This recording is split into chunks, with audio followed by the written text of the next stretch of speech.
One of the most annoying things in modern Hollywood is the complete lack of respect for the audience that many directors, actors, and writers display every time that they receive any form of criticism for their work.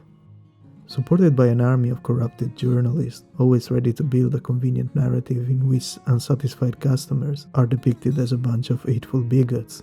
Latest case in this victim mode game is HBO's adaptation of The Last of Us, a show I wanted to stay miles away from, but yet here we are. I am a huge fan of the first game, and it will always live as a great game in memory. But everything that followed went from useless to moronic.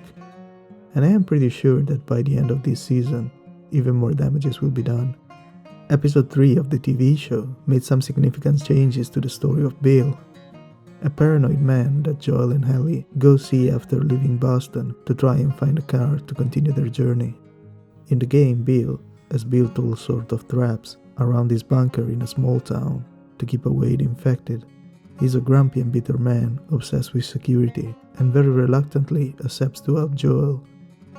He mentions he had a partner, but things didn't work out. The three have to go through some parts of the town filled with infected to retrieve some tools and parts that Bill might use to fix a car. In the end, they reach a house where they find a man hanging from the ceiling, and Bill identifies him as his former partner, Frank. Frank stole Bill's car battery and tried to go back to Boston, but got beaten and decided to take his own life over becoming a monster.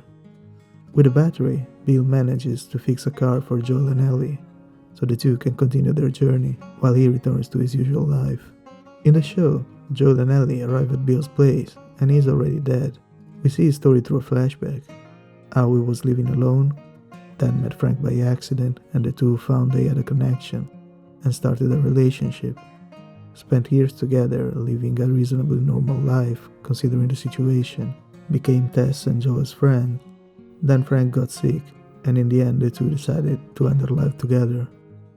If we look at this change from the Joel and Ellie's story perspective, it is not a big deal to be honest. Like in the game, the two get to Bill's place and live with a car. The original version of the story was action-packed and in line with most of the game's pace, but it's also true that later on there are a few quiet moments that allow the viewer to breathe and observe things without the constant fear of danger around the corner. So this isn't necessarily a flaw. Furthermore, there are some very practical reasons why they might have chosen to make this change. From a production point of view, this episode is way cheaper to shoot than an action-packed ride, like it was in the game, including tons of infected and the first blotter in the story. The problem I have with this episode, and I think it might be the same for many fans of the game, is in the writing. The original story, aside of the action, was a very subtle tale of failure of human relationships. Even at the end of the world, facing extreme struggles to survive every day, Bill and Frank's relationship deteriorated to the point that the latter chose to risk his life to go back to the city over spending one more day with the first. There was some very dark irony in that story, including the fact that Frank's journey lasted very little, and Bill never realized the many love died just around the corner from his bunker. When Bill finds Frank's body, he struggles to hold his tears, but nonetheless, he keeps the facade of grumpy and resentful man.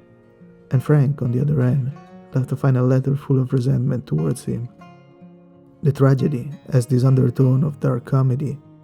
Nothing is shown of their relationship, but you can imagine them in a bunker surrounded by zombies, having some petty argument about some very trivial matters, like an old married couple. It is a smart way to write a relationship that feels true and human. It's not a relationship that is there to please the audience. It's there to reveal what is underneath the rough surface of Bill. A man who was actually able to care for and love someone else, but that ultimately ended up alone because his stubbornness and paranoia were stronger. Also, there is a very interesting dynamic between Bill and Ellie. They spend most of the time arguing.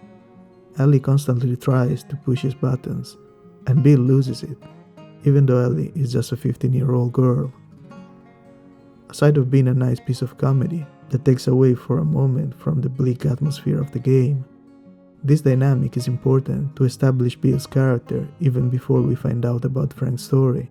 He is childish and obsessed with control over his place and his belongings.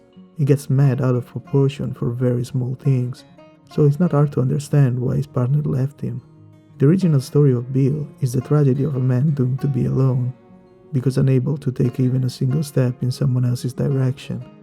The TV show, on the other hand, flips this narrative completely. Bill changes, he softens up, and manages to make the necessary compromises to live with Frank.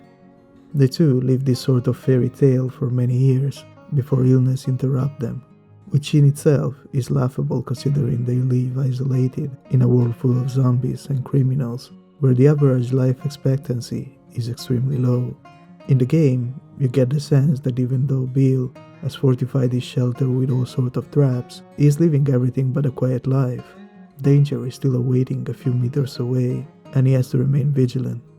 On top of that, the whole situation in the show is the biggest melodrama cliche ever. One of the lovers gets sick, the other can live without them, they both die, mixed with the biggest romance cliche ever. Grumpy person meets lively person and soften up. This is the real issue with episode 3, not some hatred towards the characters and their sexual orientation, which by the way was the same in the game. It's the fact that some good, mature, and complex writing was replaced with some cheap, cheesy love story that makes little to no sense in the established world of The Last of Us. That said, the actors did a great job with the material they were given, and I'm not judging you if you found the episode moving, but never let your emotional reaction to something cloud your judgment. This is not quality entertainment. It's not good writing. It's virtue signaling at its worst. The original story of a fair relationship was a bold choice, and it did so much more in terms of gay representation 10 years ago than this idealized love story is doing today. My philosophy on this show has always been, when should we deviate and when should we come back? If it's kind of the same or worse, we stay where the game is. If it's better, we deviate. I think you dropped this again, Neil.